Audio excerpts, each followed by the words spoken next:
This is Neha and this is Amit Soni. और आज हम जा रहे हैं सतबीर जू. Right now we are here at Satbir जू.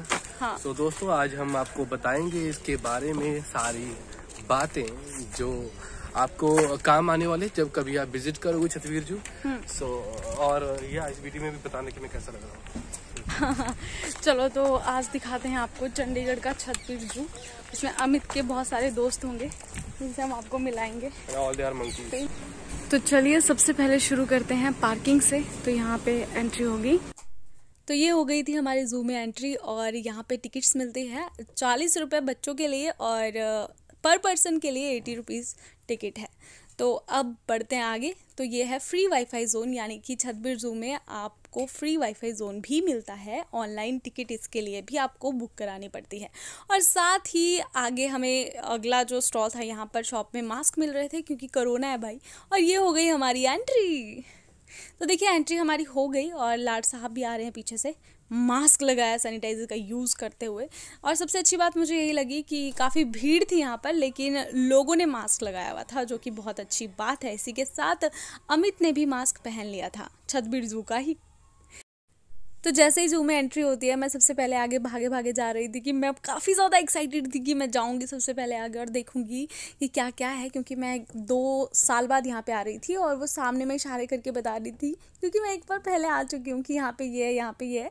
तो हम आगे थोड़ा सा और चले तो शुरुआत होती है बंदरों से. हमें मॉन्की सबसे पहले नज़र आते हैं पिंजरों में और अलग अलग तरह के बंदर जो है आपको देखने को मिलेंगे. और एक तो ये जनाब आराम फरमा रहे थे.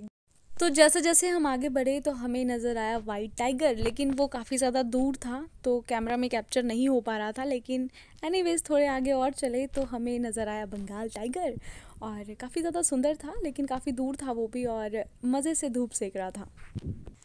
देखिए अभी शुरुआत हुई है, अभी तो जू पूरा बाकी है, तो बने रहिए लास्ट तक वीडियो में. अब हम थोड़ी और दूर चलेंगे तो हमें नज़र आएगा हिप्पो. और ज़्यादातर लोगों को पता होगा कि हिप्पो एक पीसफुल जानवर होता है. इन्हें शोर शराबा बिल्कुल पसंद नहीं होता. जैसा कि आप देख सकते हैं कि आराम फरमा रहे थे और एक ही जगह एकदम चुपचाप सोए हुए थे. हम थोड़े आगे और चले तो हमें हाथी मेरा साथी नज़र आया. सो गाइज अभी हमने आधा भी जू कवर नहीं किया है लेकिन फिर भी मतलब थकावट जो है ना बहुत ज़्यादा हो गई है और काफ़ी ज़्यादा अच्छा लग रहा है यहाँ पे सेकंड टाइम आके. कि पहले मैं आई थी 2 साल पहले जब मैं नई नई चंडीगढ़ आई थी तो उस टाइम फ्रेंड्स के साथ आए थे वैसे ही मस्ती मजाक में.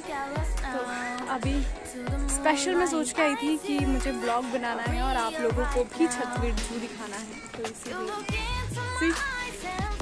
बैक साइड और काफ़ी ज़्यादा सुंदर है. बहुत से जानवर हैं, बहुत सी चीज़ें हैं यहाँ देखने के लिए. अभी मैं धीरे धीरे आपको और भी जानवरों से मिलाऊंगी. तो सच में मैं बहुत थक चुका हूँ. मेरे पास 2.5 किलो का बैग है और 1 किलो की जैकेट है. तो 2.5 किलो का हाथ भी तो है बैग के साथ साथ वो पोस्टर में. वाह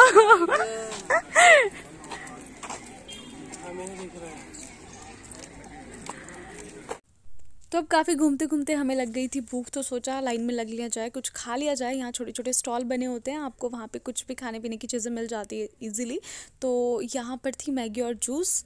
तो अमित लेके आए थे ट्रॉफिकाना एप्पल फ्लेवर और एक गावा ऑल टाइम माई फेवरेट. तो बस छोटी सी पिकनिक हम एंजॉय कर रहे थे और साथ ही एक छोटा सा हमें बच्चा दिखाई दिया जो कि कौवों के पीछे इधर उधर भाग रहा था.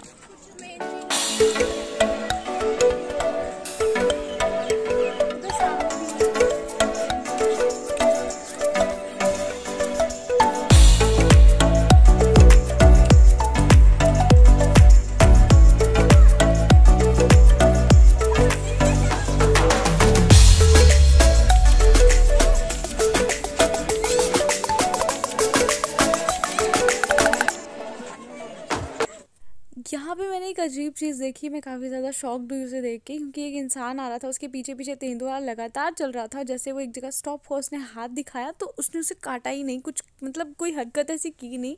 मुझे लगा कि वो झपटेगा लेकिन नहीं. मैं काफ़ी ज़्यादा हैरान हुई. शायद जू में रहते रहते जानवर ना काफ़ी ज़्यादा फ्रेंडली हो जाते हैं. अब बस जैसे जैसे हम आगे बढ़ते जा रहे थे वैसे वैसे और जानवर देखने को मिल रहे थे। तो अब हमने देखा ब्लैक बियर, और जैसे ही मैं थोड़ा आगे और बढ़ी तो मुझे वैसी एक मूवी देखी थी एनाकोंडा, तो वैसी ऐसी एक लेक नज़र आई, तो मैंने उसे भी कैप्चर कर लिया। अब आगे चल के हमें नज़र आए बारहसिंगे, जो कि पहाड़ी इलाकों में भी होते हैं, मेरे घर के आसपास भी पाए जाते हैं बारहसिंगे। ये घास खा रहे थे और साथ ही हमें नज़र आए छोटे छोटे हिरन के बच्चे, और एक बच्चा काफ़ी ज़्यादा डरा सहमा सा बैठा था। आई डोंट नो उसे क्या हुआ था, घास भी नहीं खा रहा था। और आगे हम चले तो हमें नज़र आया पिकॉक, हमारा राष्ट्रीय पक्षी, और एक वाइट मोर भी साथ में था।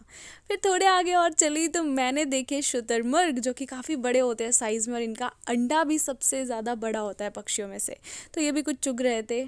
तो इसी के साथ ना मुझे एक हिरन का बच्चा और नज़र आया, जो मेरे साथ काफ़ी ज़्यादा फ्रेंडली हो गया था और पूंछ हिला रहा था। मैं उसके काफ़ी ज़्यादा पास भी गई, और अंदर काफ़ी सारे हिरन और भी थे, इधर उधर चट्टानों पे चढ़े हुए थे। मतलब काफ़ी ज़्यादा मज़ा आया मुझे देख कर इन्हें, और ख़ासकर इस हिरन से मिलकर मुझे पूरे ज़ू में सबसे ज़्यादा मज़ा आया, सच बताऊँ तो। तो अब मैंने देखे क्रोकोडाइल, एलिगेटर जिन्हें कहते हैं, इनका पतला सा मुंह होता है। तो ये भी आराम फरमा रहे थे, धूप सेक रहे थे। और आगे मैं चली तो अब एग्जिट हमारा होने वाला था। पूरा छतबीर ज़ू हम कवर कर चुके हैं। इस बार काफ़ी कुछ बंद था, जैसे बर्ड वाला एरिया जो है वो बंद था, शायद बर्ड फ्लू के चलते, और स्नेक्स वाला एरिया भी बंद था क्योंकि इंडोर है वो, और कोरोना के चक्कर में ये सब बंद है। तो अच्छी बात है क्योंकि इस बार भी काफ़ी ज़्यादा भीड़ थी। तो अब होने वाला था गाइस हमारा एग्जिट, और एग्जिट हमारा हो गया है। तो बाय छतबीर ज़ू, काफ़ी ज़्यादा एंजॉय किया, मज़ा आया। और बाहर से छतबीर ज़ू कुछ ऐसा लगता है, पहले यहीं से एंट्री होती थी जहाँ से अभी हम बाहर आ रहे थे। सो गाइस, कैसी लगी ये video? Like share and subscribe the channel RJ Neha Sharma. हाँ, और कमेंट भी। और कैसा लगा आपको ये छतबीर ज़ू? बहुत मेहनत लगी है ब्लॉग बनाने में क्योंकि बहुत ज़्यादा चलना पड़ा। तो चलो, क्या बाय।